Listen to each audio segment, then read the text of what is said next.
Carla Del Ponte, bonsoir. Bonsoir. Vous êtes membre de la commission d'enquête de l'ONU sur la Syrie, concernée au premier chef par ces accusations d'attaques chimiques en Syrie. Vu la cible, vu les moyens engagés, est-ce qu'il y a un indice sur l'auteur de l'attentat? Oui, absolument.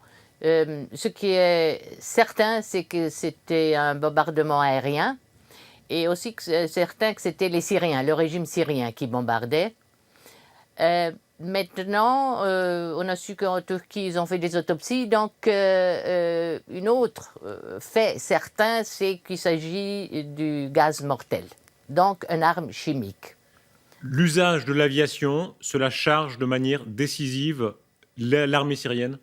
Absolument, oui. Et son chef, le président Assad. Ça renforce votre idée qu'il doit être jugé? Absolument. C'est incroyable que le Conseil de sécurité ne réussisse pas à prendre une telle décision.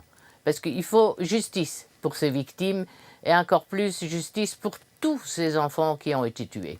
Le recours à l'arme chimique dans l'ordre de la guerre, c'est quelque chose qui sort des lois de la guerre, qui est d'une atrocité encore supérieure.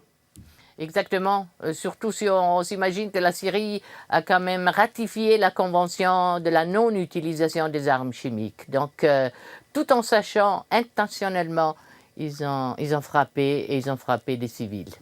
La réaction de Donald Trump, c'est un tournant pour vous? Mais je dois dire que ça m'a fait beaucoup de plaisir de savoir que le président des États-Unis a changé d'avis. Maintenant, naturellement, ce sera difficile de savoir comment il faudra procéder, mais c'est déjà un pas en avant, oui. Et les États-Unis sont un État très important pour le conflit en Syrie et pour l'obtention de la paix.